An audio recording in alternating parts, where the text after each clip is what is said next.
Ya lo que pelo.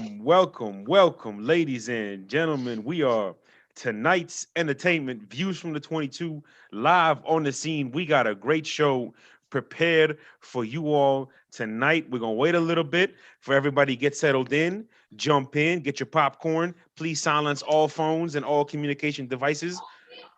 Um, Vic, we got a great show prepared. Hmm. We got something special tonight. Oh yeah.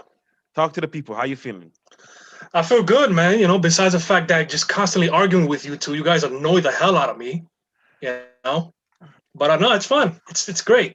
Specifically, Germ, not you. See, Specifically, Germ. I didn't want to single it out. I hear you. Well, Germ's always the argumentative type, constantly. Yeah. I don't even know where he's at right now. I know he was just here. He's the one that Oh, clicked live. he's listening. He's listening. We I know know he's that. listening. We know that. But I guess I don't know if he's having technical difficulties Oh, I hope not. or if he just doesn't feel like showing his face tonight. But I'm not even sure if he shared the link yet. But let's just get to it. I see we Working got a on few that right people. now. Okay. I mean, I see we got a few people in. So let's just get rolling. The big news of the day is that Deshaun Watson has officially requested a trade from the Houston Texans, rather. Sorry. Obviously, the Houston Texans did not hire Eric Bieniemy, which I just don't understand why they didn't. Perhaps it was because they felt like there's just no way they're going to keep Deshaun Watson. I don't know. And maybe Eric Bieniemy felt the same. Who knows? I don't know what exactly happened with Eric Bieniemy. The point is, the Texans have done nothing but push Deshaun Watson further away and even closer to out the front door. And he is trying to leave out the front door. And it's just a matter of will Houston grant him. Now, Houston has all the leverage. If he retires, they get back 21.5 million. They can, if he just doesn't show up, they can start finding him and suspending him and finding him. So Houston has all the leverage in this situation. It's just a matter of, are they going to do the what the player wants, or are they going to say, hey, chief, you signed the contract, we got the leverage, we are just simply not going to let you walk out the building. That said, I think the point that it's gotten to now, it seems like there is a trade market fully underway. And there is a lot of teams interested. There are a lot of teams calling. And from all the reports, there are a few teams that are apparently aggressive. Two are in one division, in the Carolina Panthers and the Atlanta Falcons.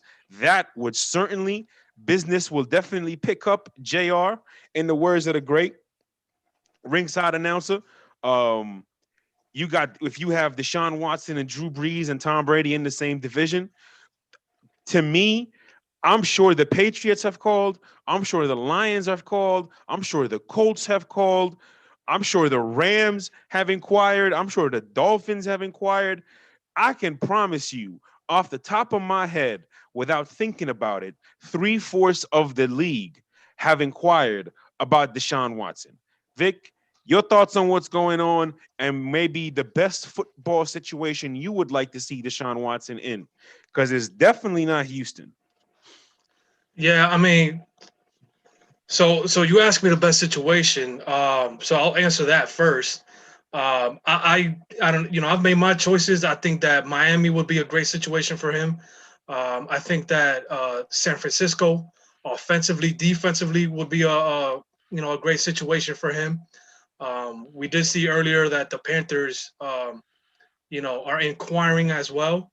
So they didn't make phone calls. They're probably still making phone calls. They're probably still harassing the Houston front office to acquire this player as we speak right now. So there's some very intriguing teams. I would not like to see him in New England. I know you have a little bit of New England still in your heart, Mo, but Really? I don't want to see him up here. Nah, I'm all right. I want to see him in a more San Francisco role in a Miami teams like that, teams with some Well, wait a youth. minute. Let's stay right there. Okay. Uh-huh. Why don't you want him in New England? You know, just not a big fan of the head coach, the just the team, what they have, personnel wise. You know, if he's able to get them, then cool. But I prefer to see him in Miami. I think that's a good culture. Brian Flores came from that Belichick tree. And then, of course, with Kyle Shanahan and the 49ers, I think it would also be an outstanding place for Watson to go. The offense is going to be a lot easier for him to work with, and then, do I think he leaves? I personally think he's going to stay in Houston. I think they're gonna be hard about getting rid of him. Yeah. So ultimately, you think all this is just going to be smoke, and then it's not going. I mean, if the Dolphins come out and say, "I'll give you our first 2 first-round picks, our second-round pick, and next year's first-round pick," then they're gonna have to consider that. No, Say that one more time. if the Dolphins offer the first 2 picks, the 2 first-round picks plus next year's, I mean, they probably could consider that. If you're Start all over Miami, again. well, if you're Miami, why even go into next year? Give up your 2 first-round picks and give up Tua Tagovailoa.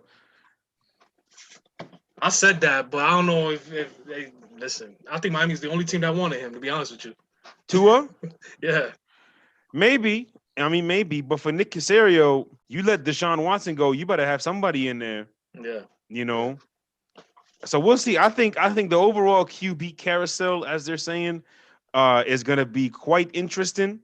Obviously, Deshaun Watson is ultimately the biggest domino this offseason, or whether he falls or whether he stays.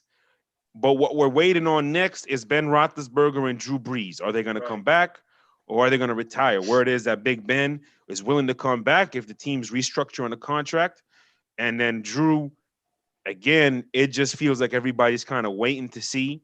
And I think the longer we go without hearing whether he's going to be back or not, the more it increases the chances that he's probably going to retire. So, Germ, do you want to get in on this, or because we can't, because you're having technical issues, you want to just jump into the lab?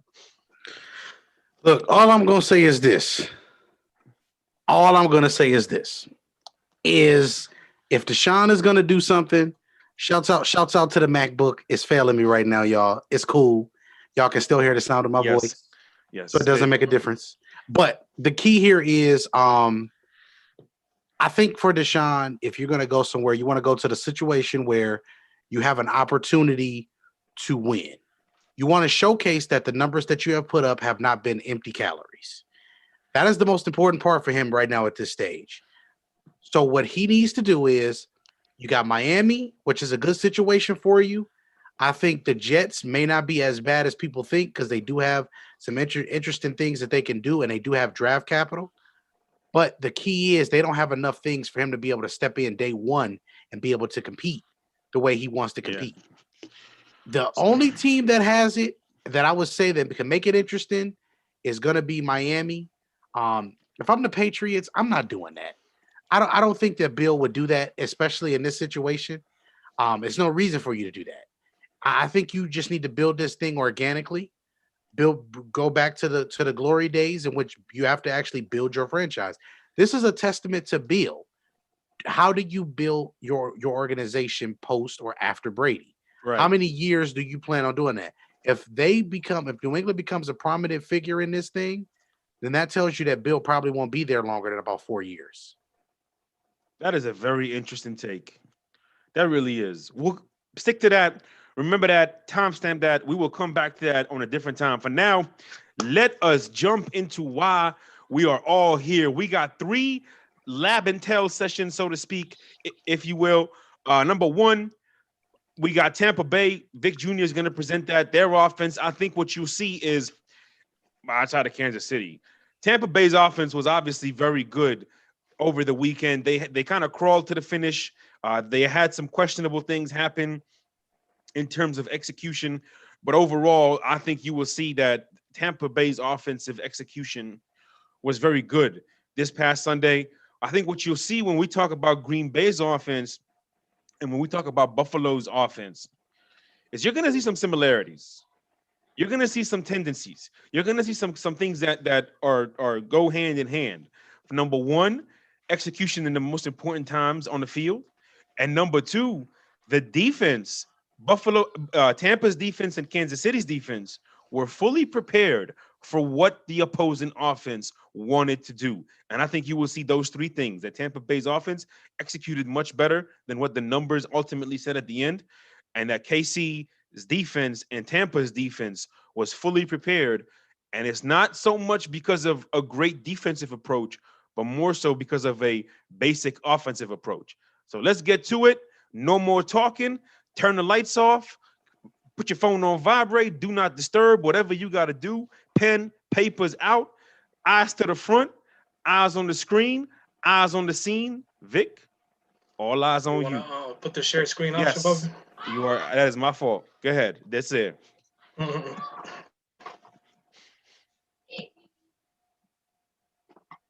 Cameras off. Well, Jeremy, you already there, huh? Jeremy, you Yeah. ahead. Uh-huh. Vic, Yeah, I'm trying to get the option up ready. Sorry. that's cool. Stop video. Good. All right. So I mean, we'll just go over kind of like the passes and stuff like that. Brady made 38 attempts for this game. We can kind of start from the top, kind of go over some of his touch passes and some of the things that he's able to do in the pocket, where obviously he excels at. Let me slow it down here a little bit. This is again one of the better quarterbacks in the league when it comes to these touch passes and tight windows, situations like that. We'll also go over some of the interceptions and some of the decisions that he made there. Kind of some of the debating that German and I had along with Mo. But again, I mean, just some of these touch passes. This is the first pass of the game and stuff like that. They have the trips formation here to the left, and basically just trying to get the defense to kind of give them a couple steps. Right?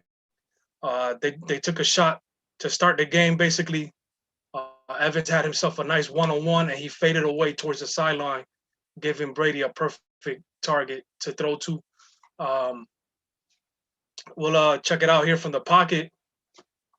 Again, and this is just something that's very important, and we talk about it, we stress a lot as to why this makes Brady so great. It's just his fundamentals in the pocket are tremendous.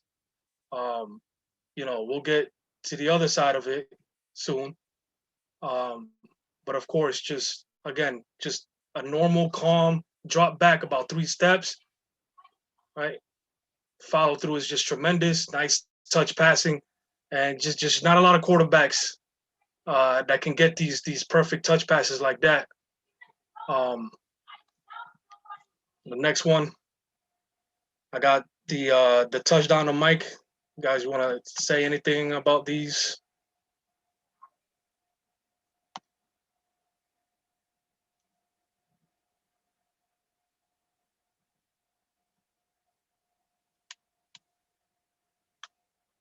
My bad. I don't think this is the pass to Fournette in the outside. I didn't click Vic, on I'm it. sorry. I was on mute. Vic, can you hear me? Yeah.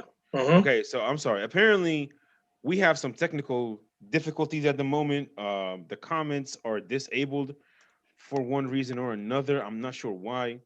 So I am logging into YouTube Studio right now. Yeah, I don't see anybody commenting at all, bro. Right. So I'm trying to see if there's a way that I can fix that on our side. Where is settings? It's got to be somewhere in settings. Moderators and ad block words.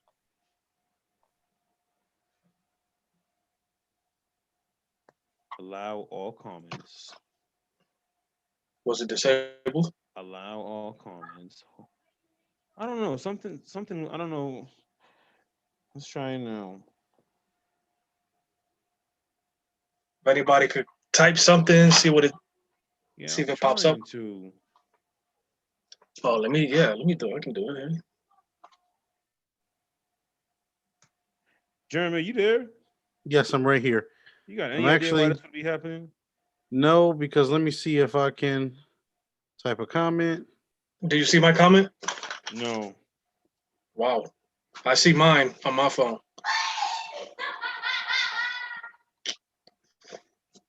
Children. Here we go. Somebody commented, but that's the from the scene account. That's me. That's me right there. Yeah, there we go. They're coming in now. So, for whatever reason, there was a weird setting going on I don't know who would. I don't think any of us played with that, so that's weird. They What is coming it saying? on now. Oh, I see it now. I guess there's two options. So if anybody has a YouTube channel, you could see it now. You could. Here's what happened. Apparently, there's two selections for comments. One of them is potentially hold offensive comments, and maybe that put a glitch somehow, some way. But I changed it, saved it, and now they're coming in. Thank you everybody for coming on. Let's roll to it. Go ahead, Vic. All That right, first so play, excellent job by Brady, excellent job by Evans, excellent ball location. Go ahead. let me start this here. And this play, this 3rd and 7 in the red zone, this is a play that Tampa relies on in the red zone heavily Yes. because of spacing. Go ahead. No, and I mean, they like to go to the stack formation, right? So basically, they'll use the inside receiver for the most part to do most of the deep route, while the inside receiver will get either an out route or a slant from there, an in. Just trying to get the safety to guess. But again, just the touch passing that Brady, displays is just excellent, of course. Can you We'll run get that to from the the next. end zone angle quick? Oh, I'm sorry. And just Of course. go. You could skip the throw. You just go to the part where it's going to show the catch. So the reason right there, that's perfect. Mhm. Number one, you see he's not leaning back. Everything is upright. Everything is perfect. And then, like Vic said, I mean, this ball needs to be exactly the way it comes. And was just so different about the dude. He throws it just enough over the defender, but not hard or high enough to allow Evans to adjust to it. And there's plenty of room there on that corner route in the red zone. Red zone, in the red zone, the width of the field is your biggest advantage. Mm-hmm. So we'll go to that last play. I don't know if there's a play if you guys think before, but I will go to that last play at the half. Kind of go over, we went back and forth, German and I, as to what coverage we felt this is. Oh no, I've you all heard- did? Yeah, I've heard other analysts feel like they said that this was a man coverage single high. We also thought that it may be a cover 3. We don't know exactly what they were thinking here, Mo. But it's even though they were playing off coverage, whether it's man or a zone, they just obviously don't have too much space because even Scotty was open, but even Mike, had a chance on this play as well. So that's a cover 1. Definitely, right? Yeah.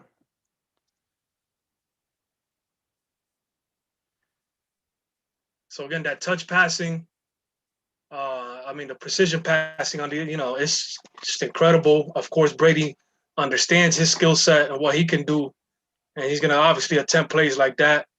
But yeah, if I don't know, to me, cover 3 is a complete bail. Everybody lines up in the same kind of angle, and the Packers did not do that. It definitely looked like a single coverage, a single high coverage from them here.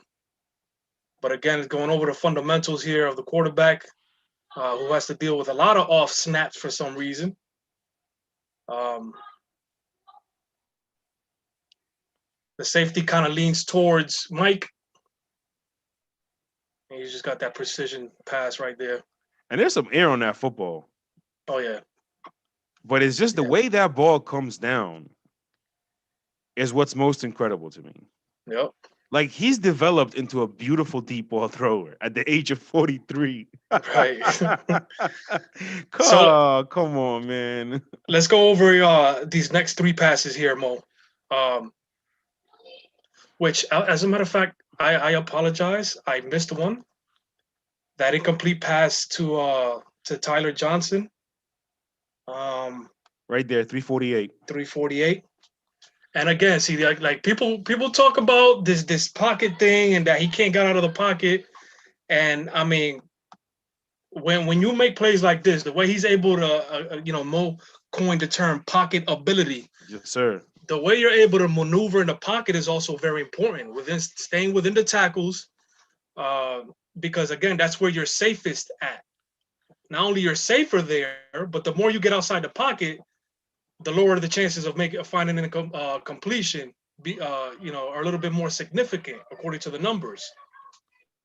Um, so you see, he makes some changes here at the line, which he's been given all the power as much as possible. But he's gonna look left here, Mo.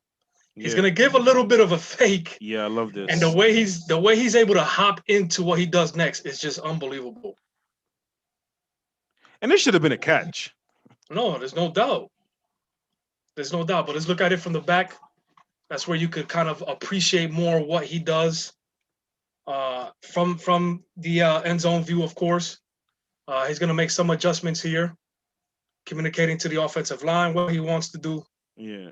That's first he's saying don't snap it, then he's saying alert. Now everybody's looking back, trying to figure out what it is. He let them know. Listen, that goes to show you how much you know about this quarterback, because that makes a lot of sense. He probably said, don't hike it yet. And then you saw Jensen gave him the left hand, like, okay. So you see, folks, this is what it is right here. This is the lab, baby. So again, Jensen, I like Jensen. You a good dude, Jensen, but get these snaps right. Yeah. We got to be perfect for this next game. Look at this. Hop into that next flip your hit. I mean, come on, bro. But he's not athletic. But he's not. I bet you we got 501 members in views. I bet you 339 couldn't do this, at least. That's giving him a lot of credit. And that's without the ball and without worrying about a 300-pound man trying to knock your head off. Yeah. But he unathletic.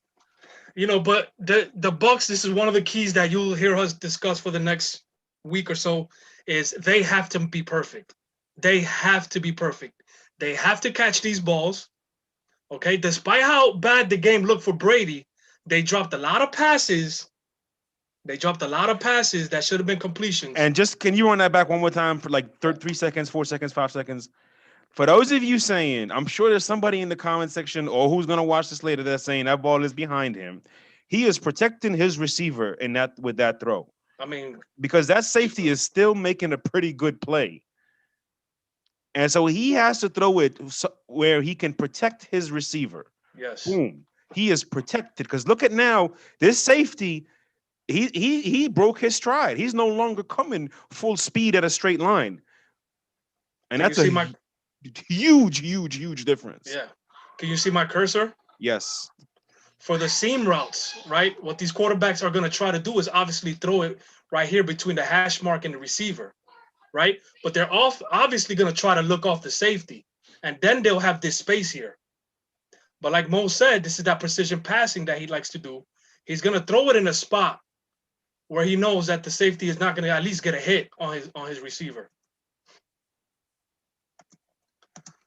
But they have 5 drops in this game. They had 3 against the Saints, so they have to clean these things up to be perfect in this game against the whatchamacallums, the Chiefs. The Chiefs. Yeah, you had the interception going. Yeah, so it was the interception, and then 8 minutes. Yep. So we'll start here.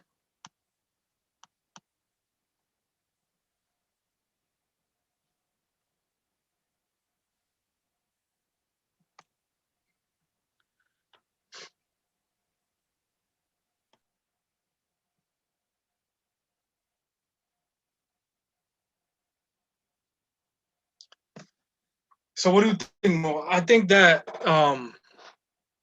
there's just a little bit of miscommunication here. Brady obviously threw a bad ball inside a little bit more. Maybe he wanted it outside, but I don't know if it seemed like he wanted Evans to kind of go up the seam more or what it was. I think this was one of his 2 bad throws of the night. Right. He had Simply 2 bad throws. This is one of them.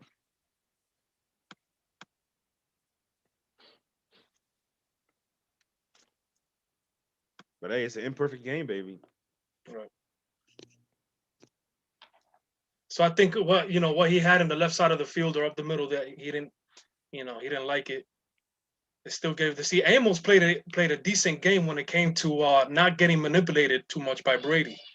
Oh, Amos is phenomenal, and Chicago misses him. Make no mistake about it. Yeah, yeah. No, as a free safety, I mean, he looks Phenomenal. like he's got that range and that awareness, of course. Yeah, he's a the smart, he's the strong fundamental guy. player. Yeah, Savage is more of the free guy, but they like to play them in reverse. because of his IQ and his ability to just move. He's one of my favorite players. He really is. He's not the greatest, he's not gonna make an all pro or not, but he's one of my favorite safeties in the league. This was just Gotta catch these balls. Gotta catch these balls. Again, he put that in a good spot. You're the 6'5" receiver. This is actually against Kevin King, what it looks like, the Packers had Kevin King covering Mike a lot in this game. That looked like that was going to be their game plan for the most part. shout out to number 64 real quick, man. He stepped in for Alex Kappa in the middle of the playoffs, and he has been good. And he had a tough assignment. But see, look at that. Yeah, switching up, yeah. Switch it up well. Tristan Wirfs picks it up well. That's really good offensive line play. So again, You gotta catch that. You gotta catch that. Look at that. Look at that. Look at that. I mean, it can't be any more perfect, and it's going to look like a bad Brady game, and it turns out interceptions, but you got to make these plays. Again, perfect. They got to be perfect for this next game. Man, we got a lot to talk about in this Super Bowl matchup. This is strictly an NFC Championship, AFC Championship review. We got a show Saturday. We got a show Sunday. We got a show Monday. We got a show Thursday.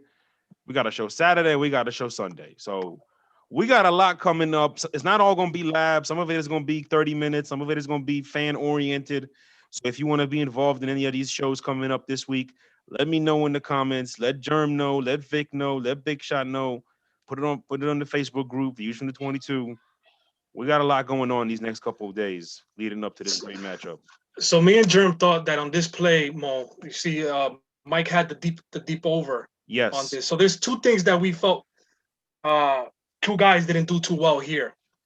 That's first Scotty Miller, and then of course Mike Evans with this. So the ball goes high, all right? We're not trying to say Brady is perfect at everything. This was a high pass, but he has the leverage here. He continues to cut across the field. It looks like Brady wanted him to kind of, I'm sorry, I sped it up a little bit. It's okay. But it looked like Brady wanted him to go up the field more with this route. So that he can continue to get better depth. Right. That makes sense. Well, when I said that to Vic, and I said that, I'm looking at this from this perspective. If you have the defense, look at where everybody is on the field. Let's go back to the top of this. So you got to go to the red zone on that one too. Yeah. So we'll get there. Go ahead, Germ. So right here, this is what you want to see, and this is just route running 101. In this proportion of the field going toward the red zone, as you see, the windows are a little bit tighter. So the closer you get to this 20, the tighter your windows goes. So when Brady gets the ball right here, we have already identified, big pause it real quick for me. Mm-hmm. We have already identified that we have man coverage, right? Yes. Yeah. Yes. So now that we've identified that we have the man coverage, this safety here has already picked that he's going to go with Godwin, it looks like. So we've already identified this is a one-on-one matchup, right? So what we have here is, Vic, can you take your cursor and put it on Mike Evans real quick so they can see him? We have one-on-one coverage with 39 and with 13, which is your slot guy and your slot corner. So right here, when Mike actually gets finished getting mugged and getting his purse snatched, as I call it, what I want him to do is I want him to flatten this out and come up the field. Yes. Why flatten it out and come up the field?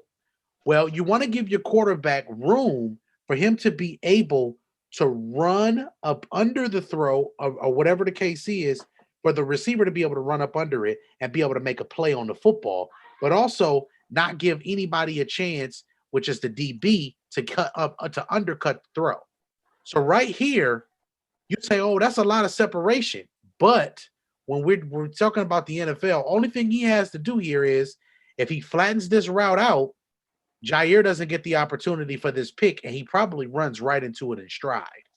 Right. So you let's get talk touchdown. about right. So let's talk about. So you see here, Godwin is going to run a deep in. Right. So they give Mike the deep over, and Scotty is in the number split here. And tell me if I'm wrong here, Mo, but I think that his responsibility. You see how he has an outside release. I think his responsibility to go up the field more to the right, to the sideline. Look at how he starts to veer inside more. This takes Jair inside with him. This and just puts means him in a this just means, Vic, that he was supposed to run either a 9 or a post. right. Right. So when we're running a 9 or a post, the point is with the 9 route is once you've cut. Let's go back to the top of this real quick so we can see this because Right me and here, you've had or- this. No, go back to the other angle so we can highlight this for the people. The biggest thing is once we eat up this space, right? Route running technique 101.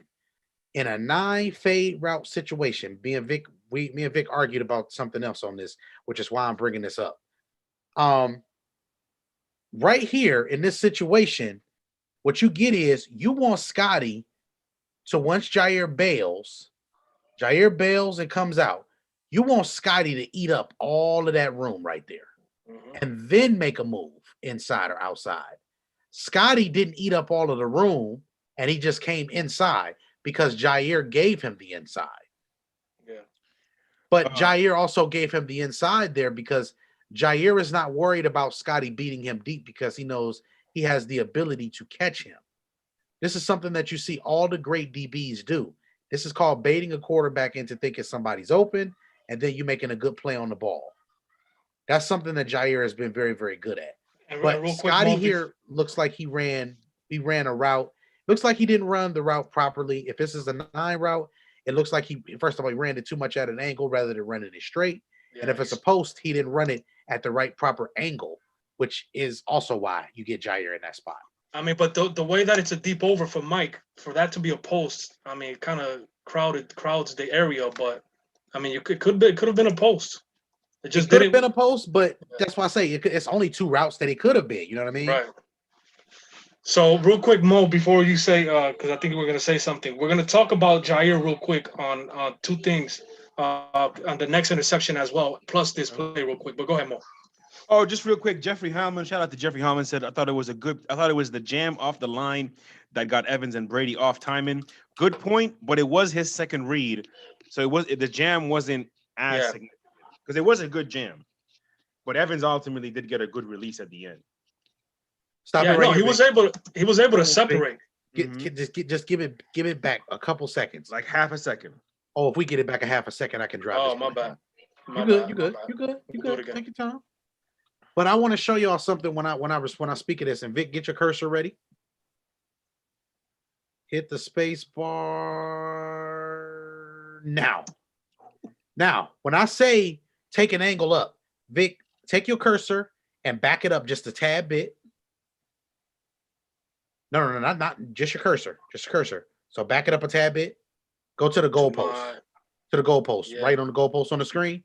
Mhm. Now, then I want you to come across.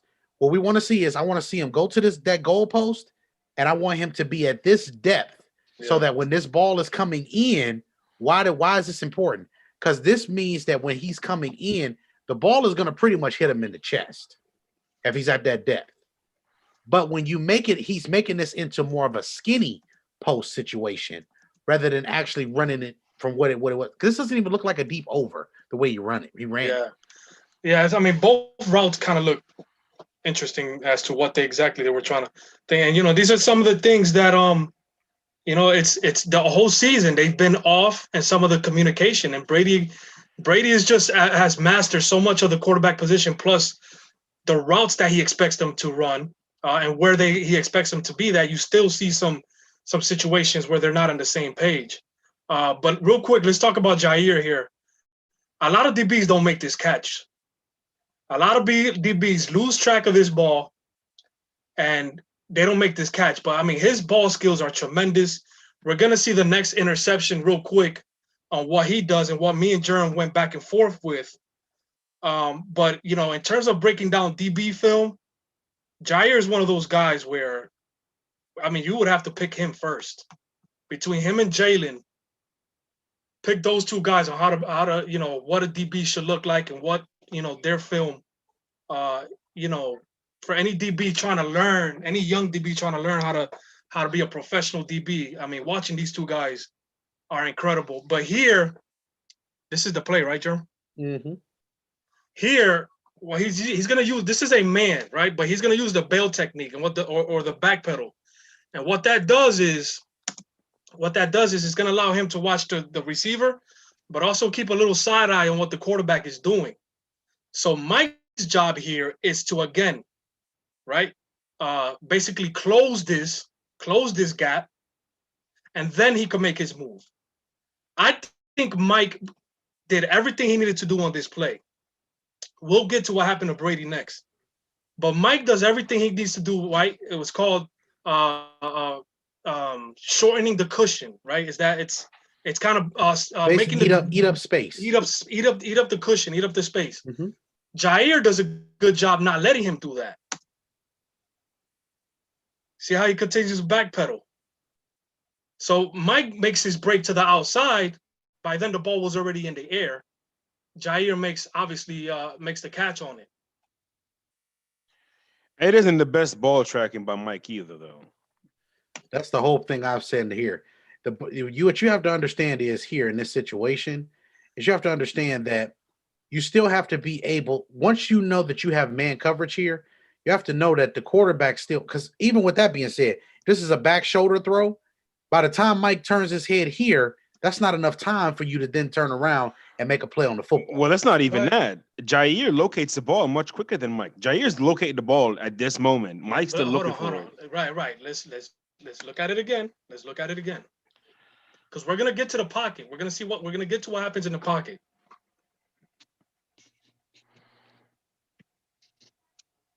Again, trying to break that cushion, try to make that cushion smaller, right? Jair keeps taking steps back. Look at where the ball is already, Mo.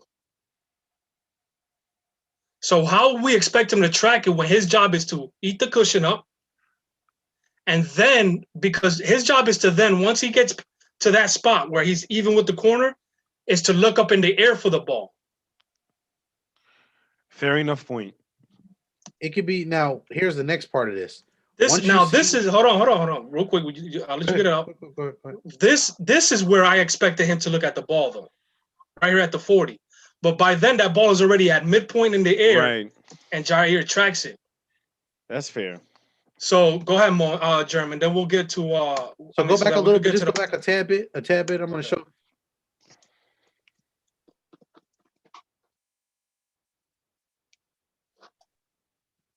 Two things that I'm looking at here. First thing is, I'm going to tell you to hit the space bar right now. Soon as his hips are turned right here, once his hips are turned, I know he's ready to run with me. Right. So now, with me knowing that, now I need to, and this is what I'm thinking. This is what I'm looking at. Once I see the DB's hips turn as a receiver, the first thing that I would teach one of my kids is identify what's going on in the backfield with your quarterback by just let's give a look and see what's going on. Yeah, but the look will slow down his momentum.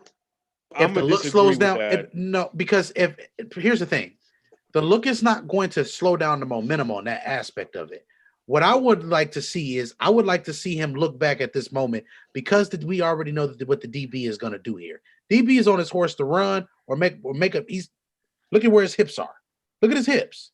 So we know he's ready to go forward. He's not getting ready to go backwards. He's not ready to cross the field. He's not looking to do anything. Look at the power position there. Of who?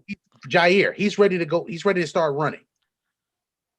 Yeah, but you see, it's 5 yards. I don't know, John. Like I said, we're gonna. I'm just saying at the 45 yard line right there is where I want to see Mike start to try to track the football. What I'll say to that is 5 yards before what you seen when he turned around. So I'm about 5 yards ahead of him there. I think what you hear what Vic was talking about with that eating up the cushion. If what you're saying, Germ, I think that has to be communicated pre-snap, not in the middle of the play. What you want your receiver to take a look back and see what's going on, because that will slow him down. So here's what happens in the pocket, Mo. I mean, before Brady could even get to the end of his drop, you have Fournette, who had no idea. I don't know. We don't know if this was a play action, what the call was, but he committed. He committed to the left immediately. I don't think they both. I think both he and Brady did not see where the blitz was coming in this play. But by now, Run that Brady back. has. My fault. Yeah. By now, Brady's already leaning back, which we know that's not his fundamentals. And where Brady's to blame for this is first not seeing the blitz, right, which he mostly picks up 99% of the time, and also making the decision to just launch the ball like that. That's obviously a mental lapse on his part too. Do you think Fournette? Don't you think that's just Fournette not identifying who the blitzer was? Right.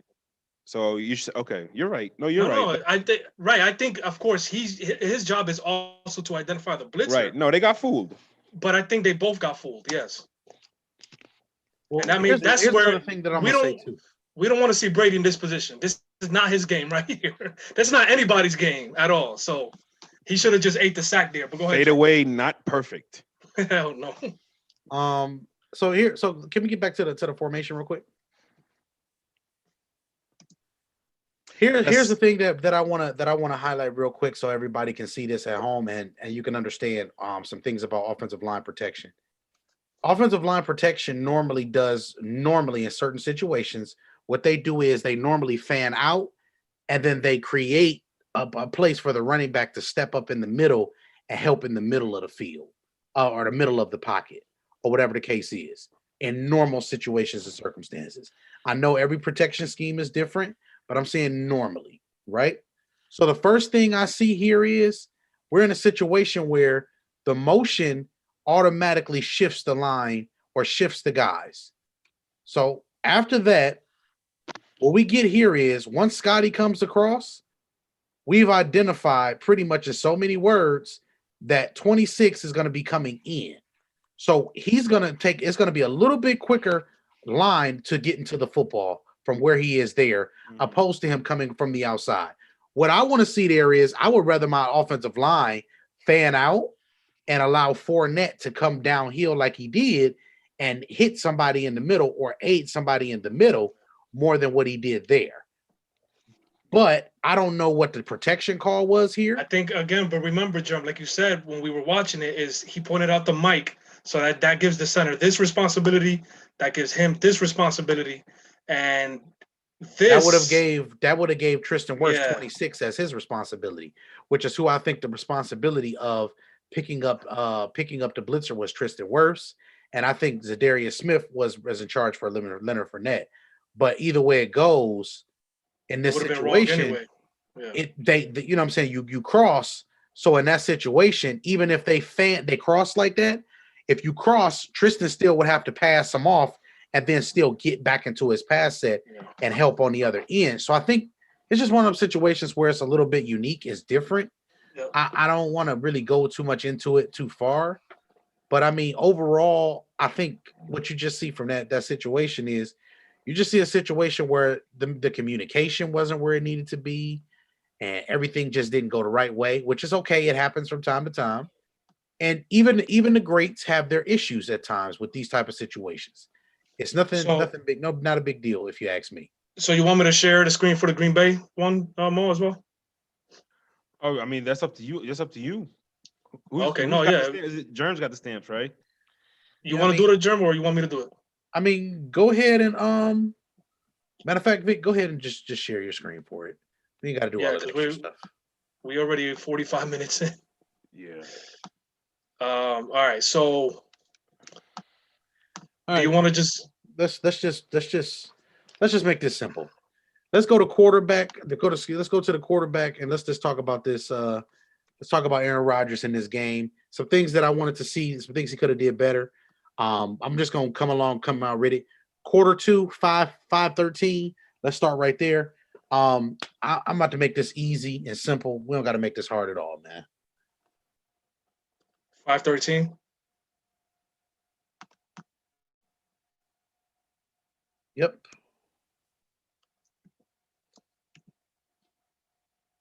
So right here, we pretty much get like a little bit of a sequence here. This sequence of plays, what we want to highlight more than anything is this is one of those controversial plays that we talk about.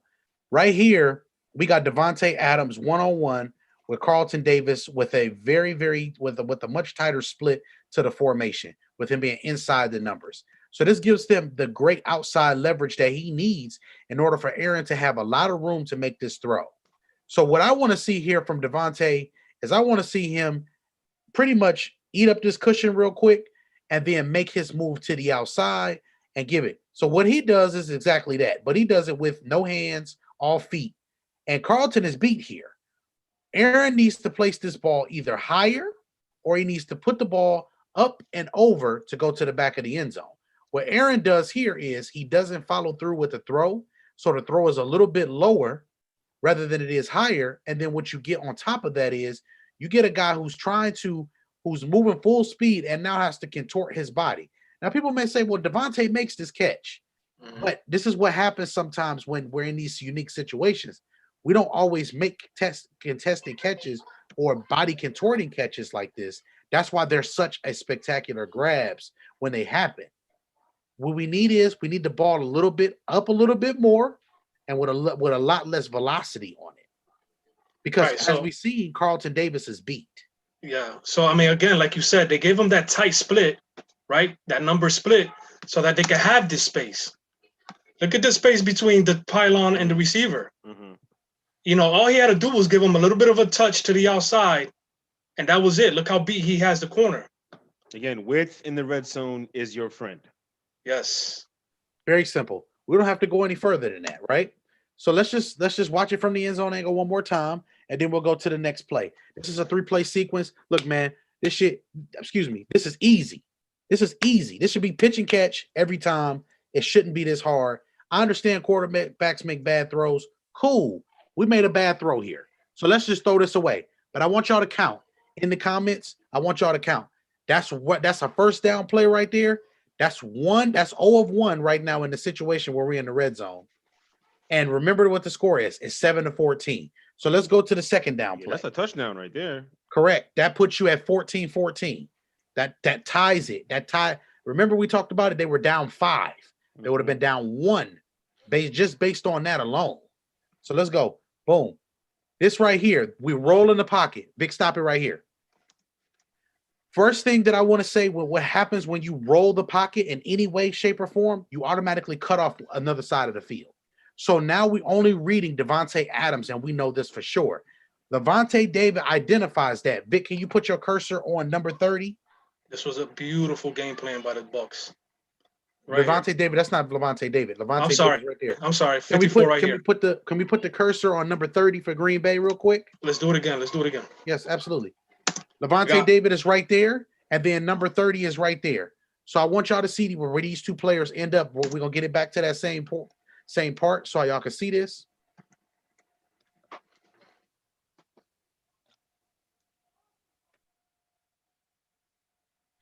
Jeff, I know, but that is the purpose of the whole thing. It's the space. You know what I'm saying?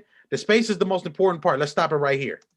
Now, once we see 30 is in to block and seal that edge right there, Lavonte just goes ahead and goes to attack the outside.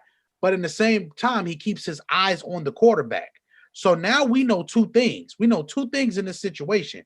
We know, number 1, that Lazard is there to set a pick so he can get Davante Adams some room here to work.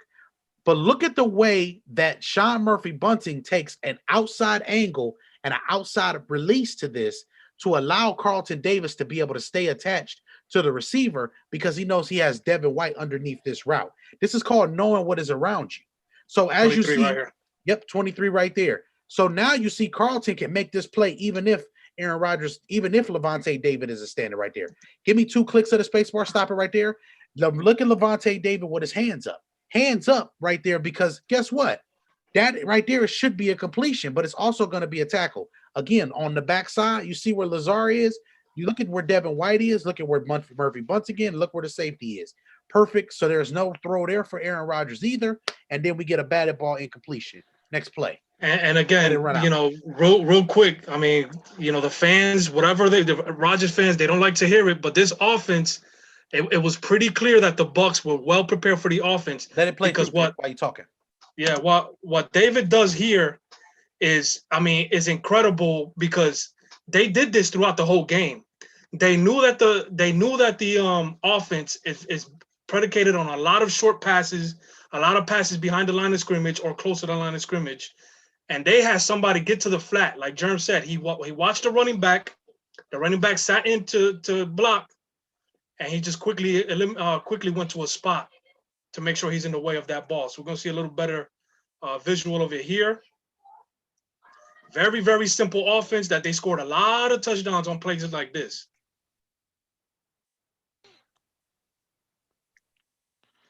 Look how he immediately gets to the spot. I mean, this is tremendous. And all these things you guys are saying about the Buccaneers' preparation and knowing what they're going to do, keep that in mind when we show Buffalo KC film. Now you see Devontae and A-Rod get upset at Lazard. But I mean, it's not much he can do in that situation. You put your receiver in a situation where even with him calling the pick the way he called the pick, there's nothing more that he can do. There's nothing he can do in that situation. Now here, that's 0 for 2 in the red zone right there. Make sure we keep a score. So then we go there. so then we go here and we get this route right here. We have man coverage here in this situation. So what we get here immediately is we see that Tyen Jr. right here is in a bracket coverage situation. So we got man coverage on the outside over here with the running back and the DB, not the DB, but the linebacker, Devin White. So we know that Levante and that Devin White have responsibilities in coverage. So the middle of the field now is more wide open. So what we also get right here is a bracket coverage here on Valdez-Scantling with not only just the corner that's here with him, but we also have the safety there over top. We got 1-on-1 with Davante Adams, and we have 1-on-1 with that's Alan Lazard. So what Aaron Rodgers does here is he looks the safety in the middle. You had no reason to even look in the middle of the field here because you didn't have any routes going to the middle of the field technically. So you had no reason to look there. So what you did was you locked on to my guy Davante Adams right here. Now I want you to look on the opposite side of the screen. What we have is we have a man, two sides of the screen where we have 3 1-on-1 matchups. We have our outside guy on both ends and not our guy that's the slot guy, which is close to the line of scrimmage, but our guy next to the guy on the outside on the right-hand side. So the power side of the formation or the heavy package, the side of the formation with the most leverage is going to be the side with the most players on it, correct? So we got a 3-by-2 set. When we look at the 3-by-2 set, what we notice that we have 2 players open in this situation. So 2 space bars, Vic. So Aaron Rodgers stays on Davante Adams right here. Now look at this time. Dean is on the ground. He on the ground. I don't know if y'all seen Jamie Foxx, I Might Be Security, but he was talking about hitting somebody and then saying the explicit B word. And he was saying when you hit him so hard and you say, and then you get on up out of there. He on the ground. I'm on the floor. I'm out the door where I'm supposed to be. This right here is a situation. He on the ground. Lazard's wide open. Let's throw it to him and get where we supposed to be. But Aaron locks on to Davante Adams.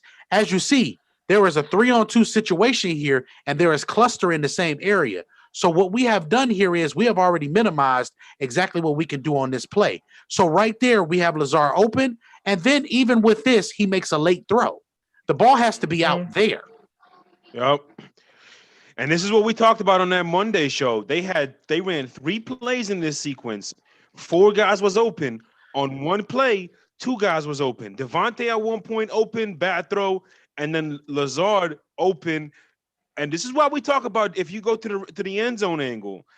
This is why we talk about it's called football because your feet are the most important part of the game. A little bit of footwork there from Aaron Rodgers as he's going into his drop and stepping into his throw. A little bit of footwork there. He'll be able to flip his hips and just give it a nice, solid, accurate ball to Lazard for a walk-in touchdown. Check this out too, folks. You're gonna see the safety. I don't know which one is this, but his responsibility was also Adams in this play, because you're gonna watch his eyes once that ball is hiked.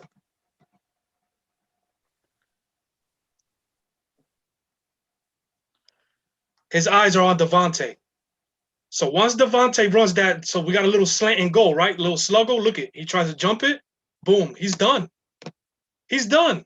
That ball has This to is be where out. The ball the has ball to be has out. to be out. But as well as that, even if you didn't want to risk that throw, you had a wide open throw right there for Lazar.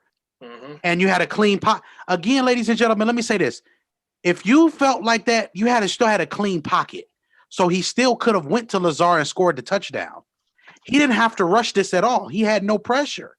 So again, the narrative of Aaron Rodgers not having receivers get open or not having good enough receivers, we got to stop that, because these three guys are pretty damn good. And not only that, but throw the damn ball to the open man. Like, they cussed Lazar out and showed Lazar out so much that I wish Lazar would have jumped up and down and did something to them in this situation. That's BS to me.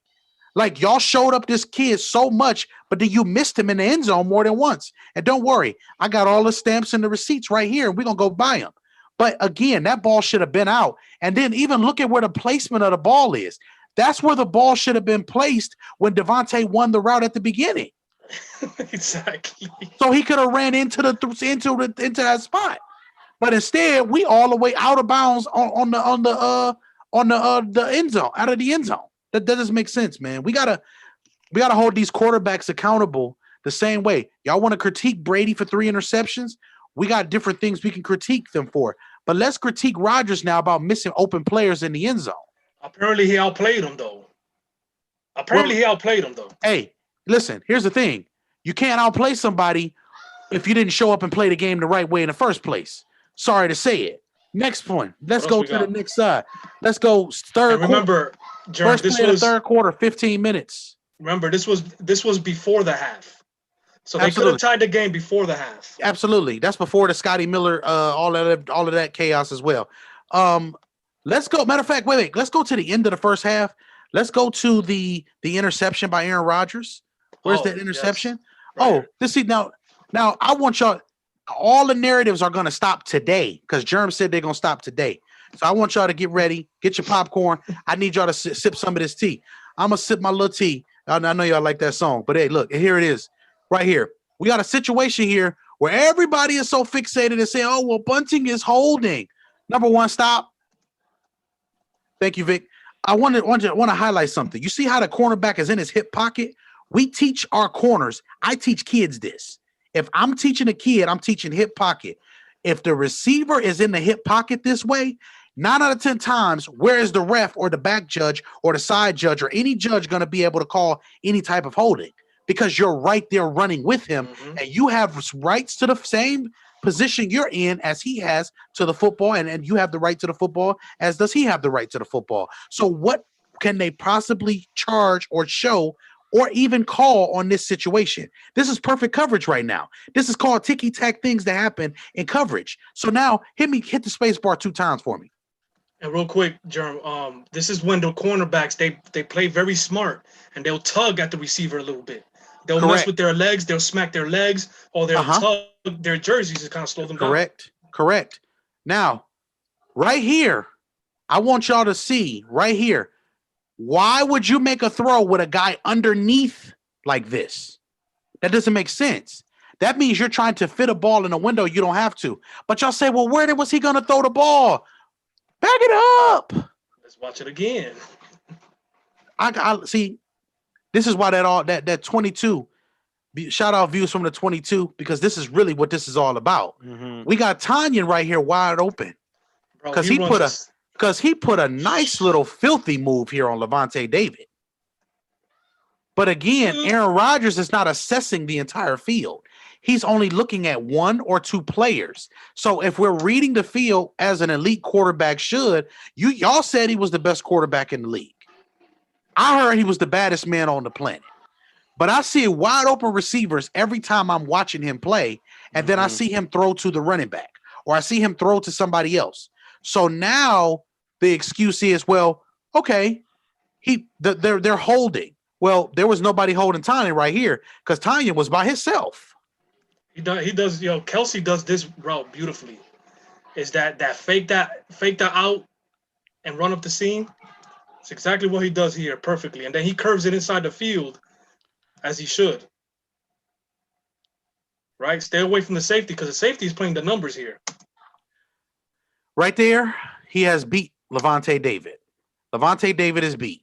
If that ball is coming out where it's supposed to be coming in that situation and not going to the middle of the field, we're talking about this Packers team being in a situation where they do not have to worry about there being a Scotty Miller play. So let's watch it from the back one time, and then we're going to go to the next play, which is at the 15-minute mark in the first play of the third quarter, the first sequence of the third quarter. I mean, this was probably the top three biggest plays of the game, if not the biggest play of the game. Well, again, in every game that he has played in the NFC Championship game, except for maybe one, guess where he has thrown an interception? It's always at the end of the second quarter. Always he did it in the Atlanta game, and they said, "Oh, it's like a punt." He did it in the San Francisco game, and it turned into points. And he did it in this game, and it turned into points. This is a ridiculous what I catch. It very much so is, but this is another situation where I know that the mainstream media gives you guys so much information, but they didn't give you that information. You got that here at Views. So I just want y'all to keep that in y'all back pockets because believe me, I got too many pockets. Here. I wish the camera kept it on the Tanya side too, man. Would have seen how nice that route was. Anyway, what's the next one, Jaron? We 15 minutes. 15 minutes. 15 minutes on the dot. Third quarter, we got a sequence right here that we're going to run through real quick. We're going to run through it quick because it's easy to run through this sequence. Now, we're in a situation where it is 21-10, and we are the first team to touch the ball in this situation moving forward. So now we can take that old good momentum back in this situation. We come out in 21 personnel, 2 tight ends, 1 running back. Excuse me. Yeah, 21 personnel. Can I get a stop right here? Now, right here in this situation, what we'll notice is we got Davante Adams right here on the outside. Please, can you put the cursor on Davante over there, Vic, so they can see him? That's Davante one-on-one with the safety going over top. We got this linebacker sitting right here, which is going to be to hit this guy right here who's coming across on this crossing route. We got this linebacker here to hit this guy to get him out. And then we also got the running back coming out right here. So watch what we do. Let's hit the button, Vic.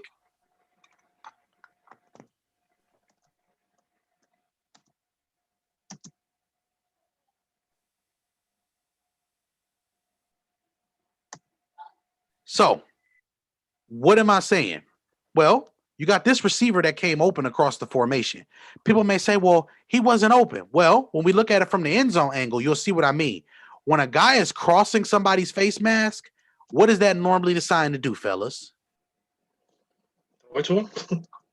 So, let's make it simple. So, watch what happens when we get the contact here at the top with Devin White as we come out of the stands. Soon as he runs past this particular area, we need to be looking to throw him the football. And the ball should be out right here.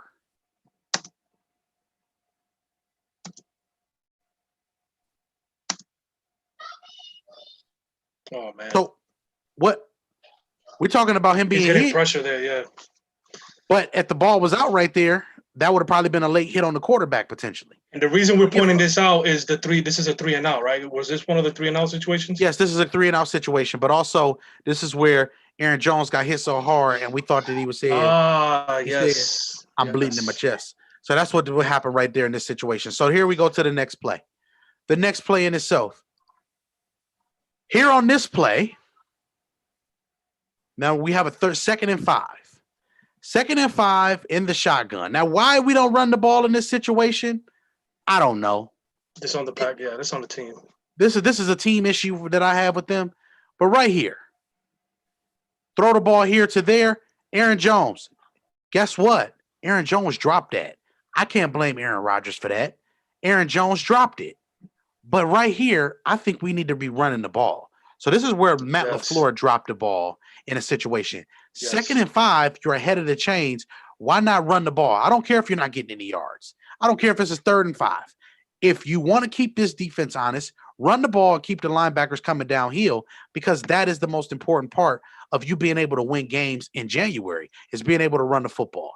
And in this situation, as you see, it looks like Aaron Rodgers in the pocket looking like Rockwell, because I always feel like somebody's watching me. And That's the way you he's can looking. see how he's looking left first. I mean, he had some choices, or no? Of We course stop he it had again, sorry. choices. Of course he had choices. But guess what? When you have choices, sometimes you can't give no one man should have all that power. That's what a great artist once said by the name of Kanye West. No one man should have all that power. This is the first downs right here, right? So now you have a situation where 3 balls went straight to Aaron Jones, and he fumbles the next one on the next play. He fumbles it on the next play. Let's get to it. And I'm just gonna let this play. We're just gonna let this all over this. Is this the one? Anyway. Yeah, this is I'm bleeding in my chest. That's what this one is. The nickname of this play, I'm bleeding in my chest. Shout out to Big Shot. Right there. The safety identifies that he sees that man coming, and we got Autobots. I'm in pursuit. Boom! Car crash.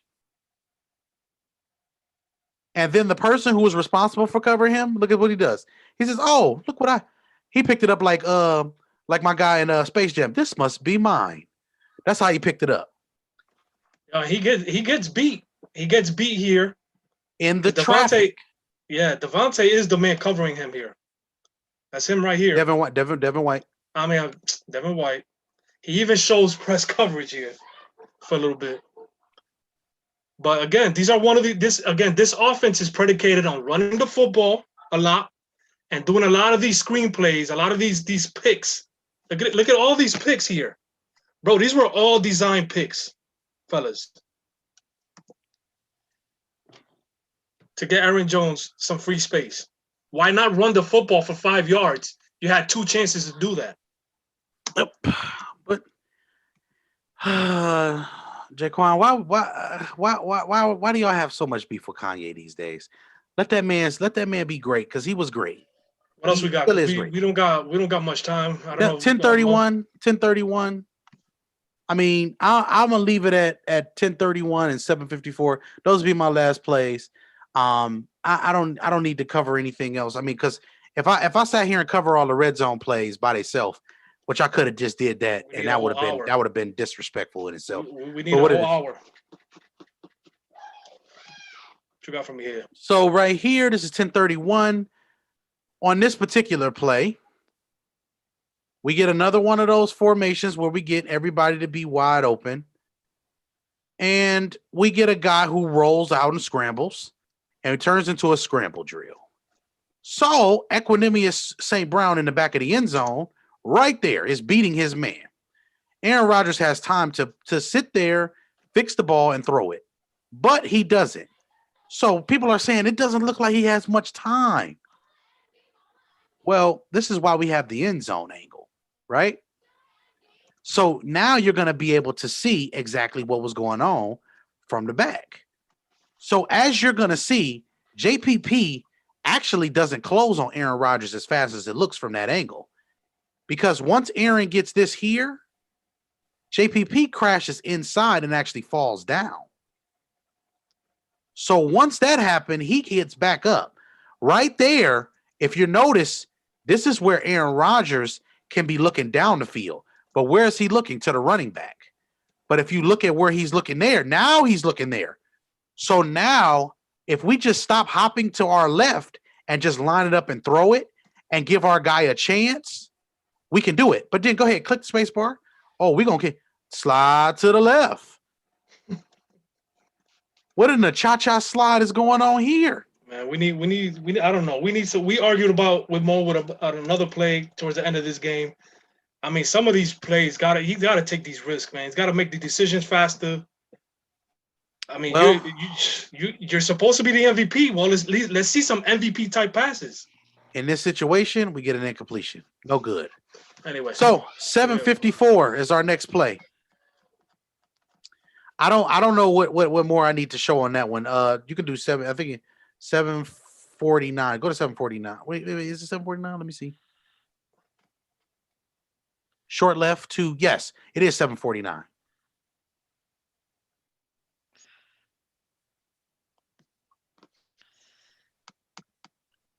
This is the third quarter, right?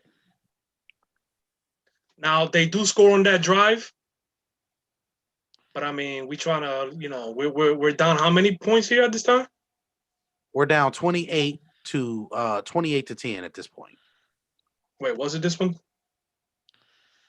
Yes, this is the one. So what I want you guys to see on this particular play is this because go back to the other side. Go back to the other side. This is the reason why. It's the reason why we see this. Right now, this is after they've scored. Okay, you've gotten the ball back. You flip field position. In this situation, what you get is you're gonna get an offsides. So is this the offsides right here? Nah, it must be the next No. one. Go to the the next one. Go to the next one.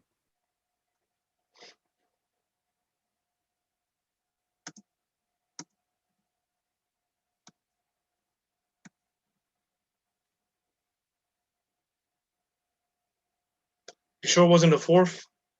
No, it wasn't in the fourth. It was in the third. It should be 754. Maybe it's a little bit further down on the thing. Let's see. And then after this, we're gonna turn it over to Mo. I don't need to have anything else I need to show today. Shout out to everybody in the comments, man. Tanya saying Mo butcher my quarterback's name again. Hear me? And then she says I had another comment, but we in public. Kenneth says Deshaun should go to the NFC average age of a starting quarterback there. Go up a little bit more. 31. Yeah, he definitely can go anywhere he wants. I think he should stay in the AFC personally and challenge Mahomes. Let me see. Where is it at? Big shot in there, Jaquan in there, Trav in there. Go to penalty. Go to the penalty. Penalty. You seen penalty right there? KG, J, Leon. Did I pass it? Juan. Right where you did. Right there. Keep going. Stop. Penalty. Oh, okay. No, that's not it. Don't worry about it. Go ahead, Mo. Don't even worry about it, man. I'm not about to fight with this thing. You sure? I'm fine. I don't Yeah, need to show. I don't need to show him missing Devontae Adams wide open for a touchdown. I mean, it's not going to do anything. All right, so I'm gonna need Vic to Stop sharing his screen. Yes. Shout out to everybody in the comments. Shout out to everybody who's with us. We got some plays to go over here for Josh Allen, but before we do that, let us pause for station identification. Take a 10-second little break, fix your necks a little bit, move it around, get a little loose, take a little break from your TV screen, your computer screen, your phone, whatever you on. Shout out to the SCEN network, baby. We live. We on the YouTube. Let's get to the film to highlight some of the things that Josh Allen did well, didn't do well, different things of that nature. Might want to flip your screens because I'm gonna keep this little thing here to the side with me. As we mentioned, a lot of the things that the fellas so eloquently broke down on that Aaron Rodgers film, some of these things are going to be repetitive in what we show with Josh Allen. I think the biggest things that we took away from both those games with both these quarterbacks, Josh Allen and Aaron Rodgers, number one, their basic footwork when it comes to fundamentals needs to be improved on. For Aaron, it is truly not encouraging, nor am I happy to say that he's 37 years old and I'm still begging him to be better with his feet in key situations. For Josh Allen, maybe you say, okay, you got time to fix it. But the other thing that stood out is how prepared these defenses were for whatever the opposing offenses wanted to do, particularly in the money situations. What are the money situations? Third down, red zone. Here we got a third down, 3rd and 3, as a matter of fact. And it's going to be one of those RPOs. And this is one of those. Buffalo ran quite a few RPOs. I'll show this a little later on as well. But they ran an RPO, and KC is all over it, and I do mean all over it. They got this guy blitzing down on the running back. They got the linebacker taking up the gap right here. So Josh actually looks to the right read, but again, it's just really, really well defended. They're all over it. There's nothing Josh Allen can really do about it. See, everybody's covered. Everybody's covered. Next play, move forward here to the second quarter. Again, another third down situation, 3rd and 7 in this instance. Boy, sometimes I just cannot read my own handwriting. Given extra to Cook. I don't even know what that means. Oh, that's an L. Okay. So this is one of the things that Steve Spagnuolo does really well. He is going to disguise certain things. He's going to make you look for certain things. The scouting report on Josh Allen and a lot on the scouting report on a lot of these young quarterbacks, to be honest with you, is make them go to their second read. Make them identify. Make them see what else is going on. And what Steve Spagnuolo does here for Josh Allen is he gives him extra to look at. He doesn't do anything overly crazy. He just gives him extra to look at. And if you look at it, look at all those guys blitzing. You got 1, 2, 3, 4, 5, 6 people right there, 7 people all coming after the quarterback on a third and long, third and medium, whatever you want to call it. It just gives Josh Allen a little too much to look at. He's not sure what to exactly diagnose. But at the same time, if you look at the secondary, everybody is fully prepared for what's coming. Now, you could say if he was able to identify it better, if he was able to process it a little faster, then what ends up happening is that drag route becomes open. Now, they wasn't going to get the first down, but it would have certainly kept them out of a 4th and 23 situation. Maybe he would have gotten the drag. It could have been 4th and 1, 4th and 2, and they would have went for it like they did on that previous play. But situational football, a major key in this game and a major part where Josh Allen failed. And honestly, not just Josh Allen, the Buffalo's entire offensive scheme, even to the coaches. But shout out to Kansas City, who was fully ready for whatever was coming their way. Again, money situations. Here we go. 3rd and 3, second quarter, 8:43. You got a 2-by-2 look. You got these 2 linebackers standing on the line of scrimmage. You got Tyrann Mathieu. Again, Tyrann Mathieu is that Where's Waldo type of defender. You see him right there in the slot. You don't know what he's going to do in this instance. You don't know if he's going to blitz. You don't know if he's going to defend. You don't know if he's going to drop off. There's just so many things that he can do. And then you got these 2 guys here, and you got this guy in the middle of the field. Like, what are you doing there? So it is giving him a lot to look at, a lot to process. And for a quarterback who's still very much not in football maturity, shout out to Big Shot again, it ends up giving him more to process.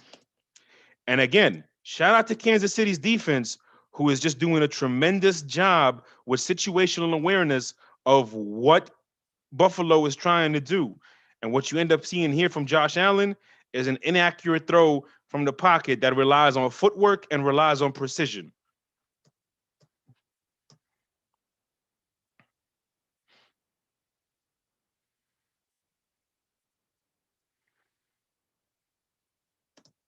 So you can't really see it from there. Game Pass, do better, please. I keep begging you to do better. But it wasn't an inaccurate throw. It was high. It was away. And it just didn't give this Stephon Diggs much of a chance.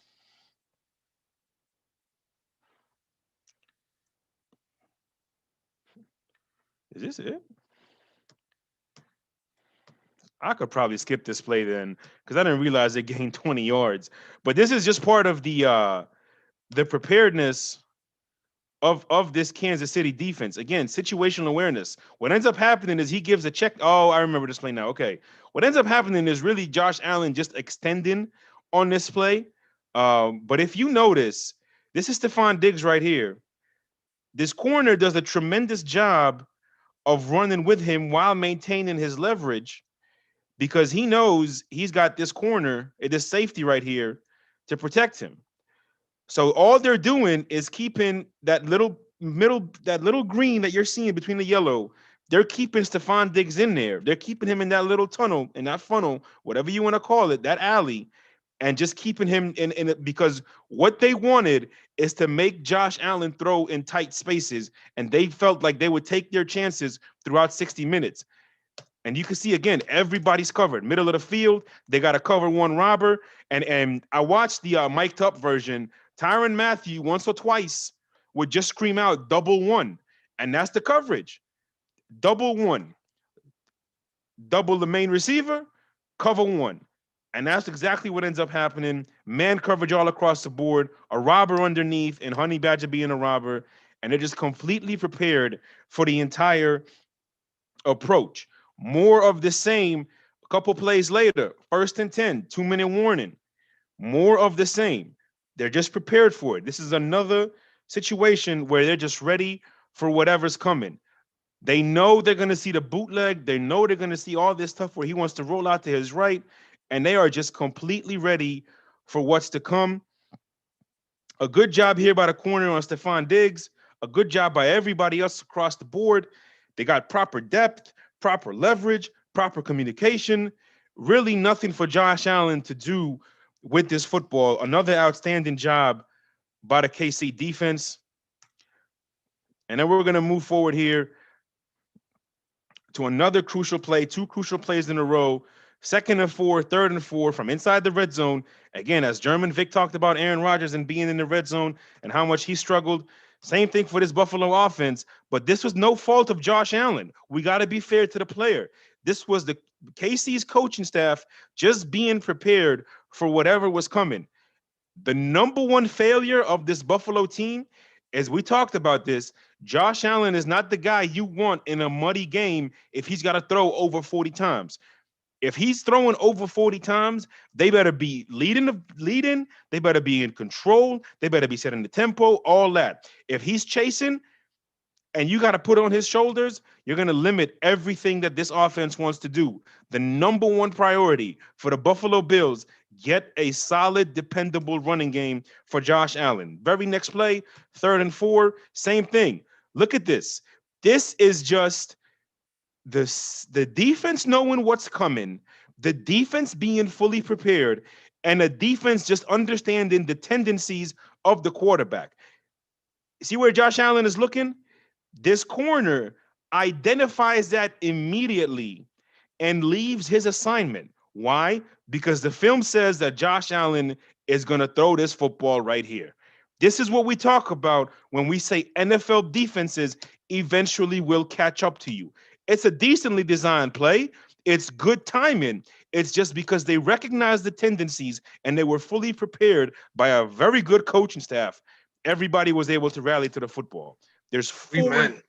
What's that? 3 men on that football. Bro, there's 4 KC players in all ready to get this guy. That is tremendous. Wow. Anything you want to add before we go to the second half? I mean, yeah, I mean, we're gonna obviously get more to the matchup in the Super Bowl itself and see how they can go up against each other, because they did play each other. But you know what these 2 defenses saw with these 2 other offenses, you know, referencing the Bills and Packers, it's gonna be a whole different thing. Like the Bucks are gonna see something completely different than they seen with the Packers, and then the Chiefs are gonna see something completely different when they see the Bucks. So, you know, in the future, we're gonna see what they can do against each other, because they did play against each other this season. Indeed. So this play, I'm gonna go to the all 22 angle just one time. I'm not gonna do too much. This is to highlight Buffalo's game plan, right? Again, if you look at this receiver right here, he's cutting inside, and he ends up making it.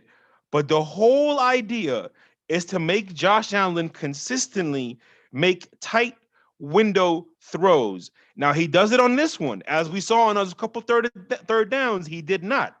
But this was KC's entire game plan. You saw the tight window there. And on the flip side, in the trenches, what you're going to see is both these edge rushers come taking this angle to contain the quarterback. So the idea, keep him in the pocket and make him make tight window throws.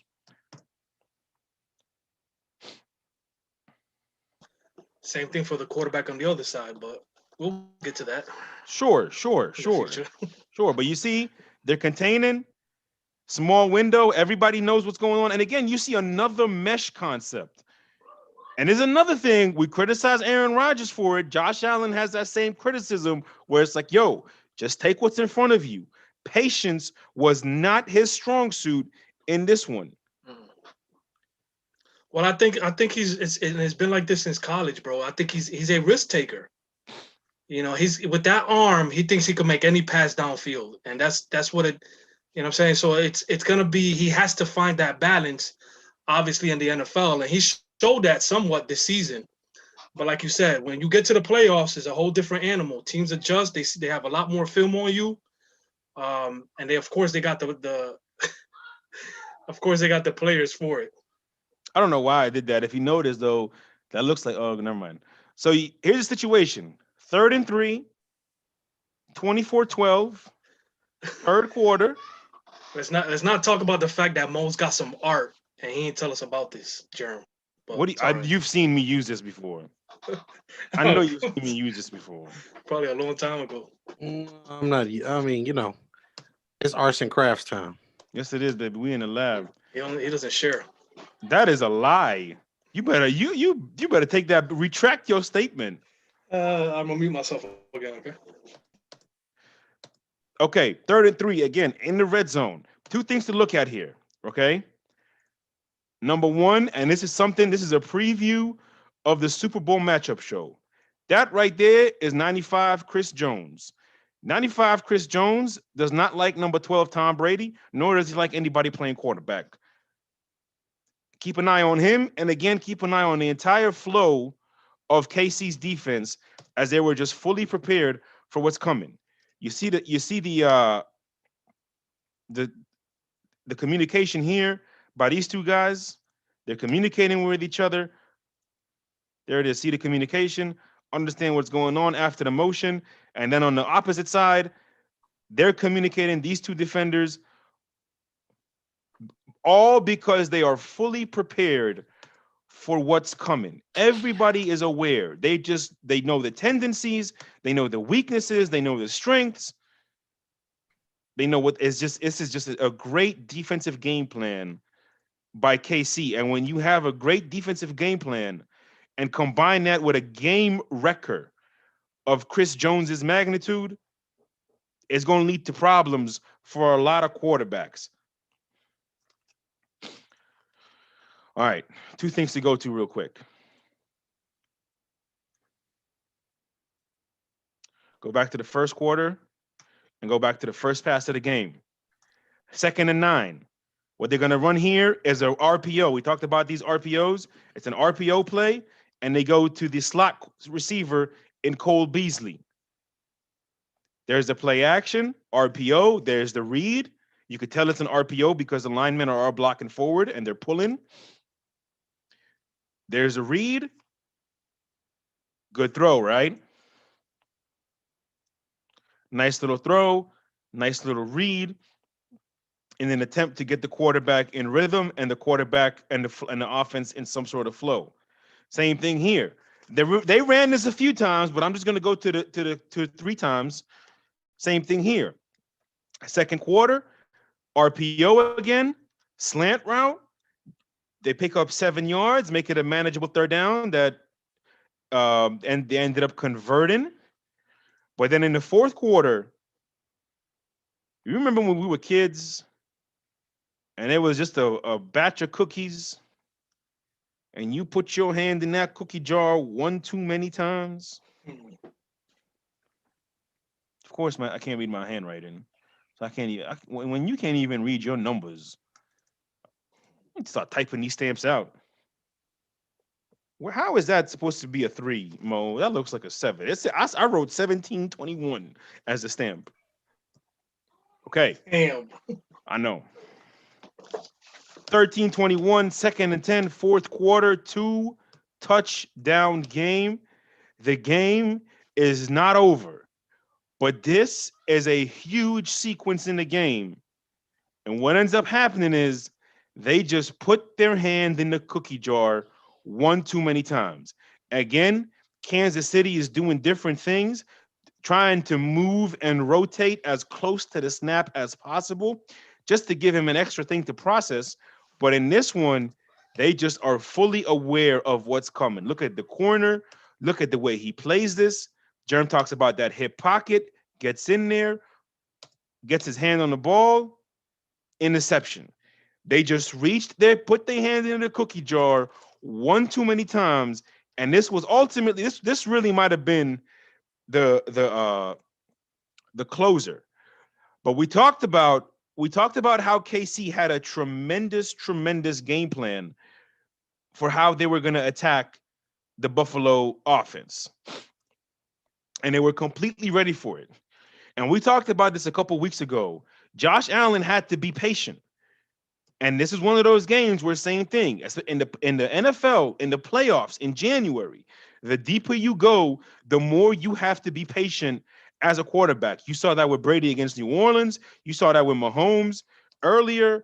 I mean, again, it's all about just understanding what the defense is trying to do and taking what they give you. And there were a couple of instances where he just was trying to force things. A good job by him communicating. He's going to end up going to John Brown here. Let us run here a little faster.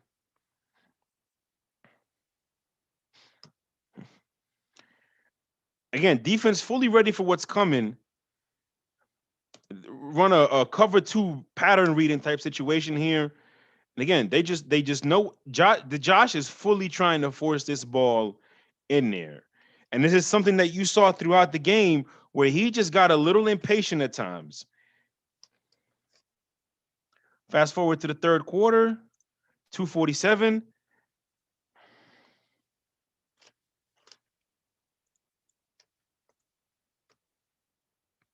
They run him in motion. He's going to go to Stephon Diggs here, who's in the slot stacked.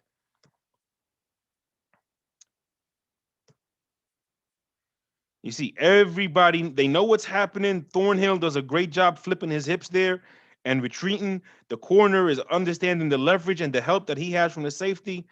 And Josh just forces this.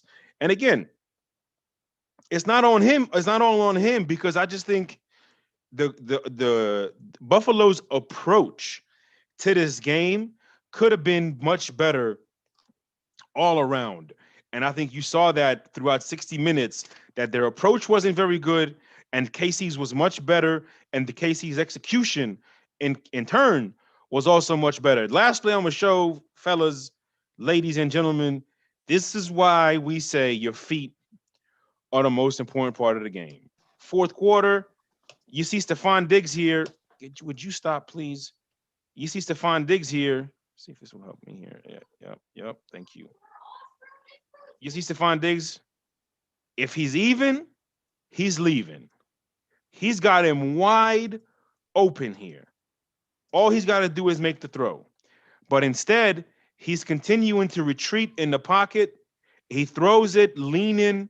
He doesn't get the proper fundamentals, the proper energy into the throw. And it ends up just being a wild throw, to be honest with you. Listen, you could make the same case that Stephon Diggs should have caught that ball, but I'll make the case that ball should have never been that close. Nah, bro. I mean, Stephon Diggs was the best receiver all year on one-on-one coverages. And you can see kind of the reasons why. He just has, one of those guys, one of those very few guys that has the unique ability of getting open downfield one-on-one or just on a simple 9 route. And, you just get the fundamentals. And this is something that Josh was hitting, fairly decent throughout the season. Mm-hmm. But, it's about how you finish. It's also about how you finish in this game. Agreed. And see, again, this is what we talk about right there. Boom. At this point, once that right foot gets planted right there, as soon as he gets that down, he needs to, first of all, he needs to be not so wide because he's a big kid, but he should be just, a fraction closer with his feet right there. Parallel with the shoulders. Thank you. Left hip should be opening up. Ball should already be starting to rotate out and released. And if he does that, that ball would have been completed. Instead, bad footwork, takes a hop, and throws lean in. And that's maybe 0.8 seconds.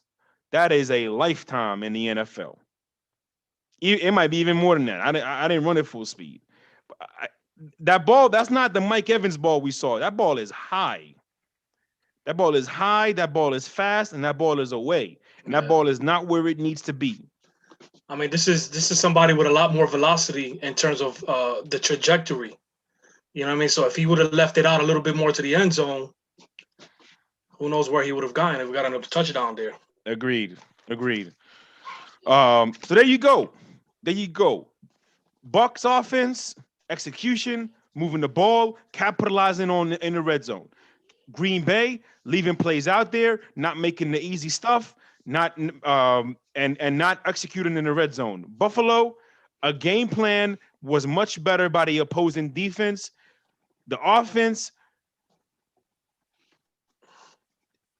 somewhat limited because of a limited quarterback. Now, he's not limited like Lamar, but there are limitations to his game intellectually, for sure. So that's KC. Shout out to Steve Spagnuolo.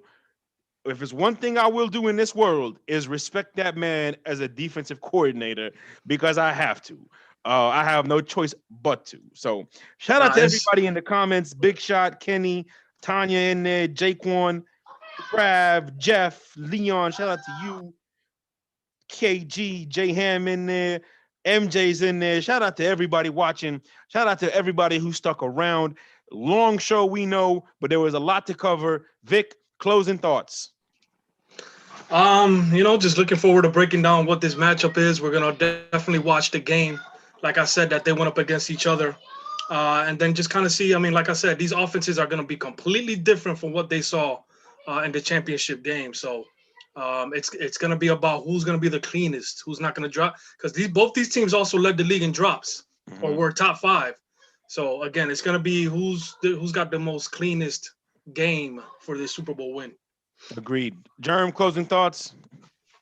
Just looking forward to some more film sessions. That's all I really got to say. Shout out to everybody in the comments, and we'll see you guys coming up soon. Yes, we will. Like I said, we got a lot planned for the Super Bowl. You ask me, it is the greatest Super Bowl matchup ever. Period. I cannot wait for this game. We got a lot planned. We got a lot we want to do with you guys, the viewers. So again, if you want to be involved, let us know in the comments. Let us know in the Facebook group. Tag us on Twitter. Tag us on Instagram. We got things we want to do. Not all going to be film. Some fun stuff. Some pop culture. Some Super Bowl trivia with some giveaways and some certain things along that nature. Some entertainment maybe. You just never know. Just know that we got some things planned for these next few days leading up to that incredible matchup. 94 Feet of Life will be live tomorrow. They got another one of those fun Friday shows, one of the best shows we have on the channel. Make sure you check them out tomorrow. 2:30 Eastern, is that right? Yep. 2:30 Eastern, 94 Feet of Life. Fun Friday hoop show. 3:30 Eastern. 3:30 Eastern. I'm sorry, 3:30 Eastern, 2:30 Central. That's what it is. Make sure you are there. Make sure you are subscribed with your notifications on. Make sure you following us in the groups. 94 Feet of Life for the basketball. Views from the 22 to Facebook. The Scene, SCEN Facebook page. All the links are there. On Twitter, scene_the. On Instagram, the.scene. Now that that's out the way, take us home, True. We will catch y'all later. Peace and love. 22.